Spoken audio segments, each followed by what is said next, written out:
નમસ્કાર, નેક્સસ ન્યૂઝમાં આપનું સ્વાગત છે। અમદાવાદ ખાતે શિવરાત્રી પૂર્વે ભગવાન શિવની ઐતિહાસિક નગરયાત્રા નીકળી હતી। જૂનાગઢ ખાતે મહાકુંભ તો નારોલમાં મહાકલશ યાત્રા નીકળી હતી।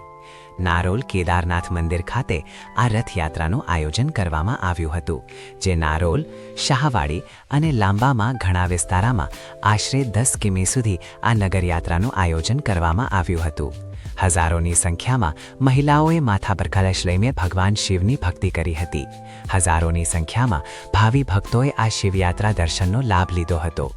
પુલવામામાં શહીદ થયેલા જવાનોને શ્રદ્ધાંજલિ અર્પણ કરી દેશની રક્ષા માટે લોકોએ પ્રાર્થના કરી હતી। છેલ્લા 51 વર્ષથી મેલેડી સેવા ટ્રસ્ટ શિવયાત્રાનું આયોજન કરે છે। આ પ્રસંગે મણિનગર ધારાસભ્ય અમૂલ ભટ્ટ તેમજ કોંગ્રેસના મહામંત્રી રાજેશ સોની પણ હાજર રહ્યા હતા।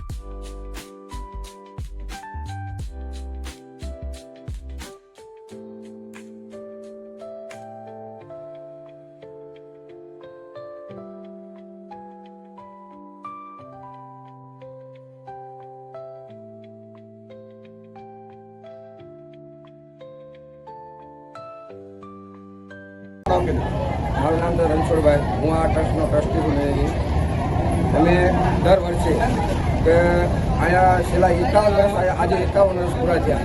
એ દરમિયાન અમે રથયાત્રા કાઢી છે। શિવરાત્રિના દરમિયાન રથયાત્રા કાઢી છે। દર વર્ષે અમે શિવરાત્રિની પહેલાં 1 દિવસ પહેલાં અમે રથયાત્રા નગર ચર્ચા કરી ભગવાનની। પછી રથયાત્રા નીકળે કળશ યાત્રા હોય સાથે સાથે રથની સાથે। અને અમારા અમૂલભાઈ ભટ્ટ આવી ગયા છે, ધારાસભ્ય મણિનગર વોર્ડના। બસ હવે અમે આ વિસ્તારમાં અમે શાહવાડી ગામ, ત્યાંથી એમજી કંપની, ત્યાંથી મોતીપુરા ચોકડી, ત્યાંથી અમે ધર્મભૂમિ દ્વારકાનગરી, અને ત્યાંથી હાઈફાઈ, અને ત્યાંથી મંદિર રથ પાછો લઈ પ્રાર્થના અને ભગવાનની આગળ અમારી એક જ પ્રાર્થના છે કે સરહદ ઉપર જે ફૂલબા હતા એના શ્રદ્ધાંજલિ પાઠવી છે। અને દેશની સેવા જે કરે છે સરહદમાં, એના ભોળાનાથના આશીર્વાદ મળે અને દેશની સેવા કરે એવી અમે પ્રાર્થના કરીએ છીએ।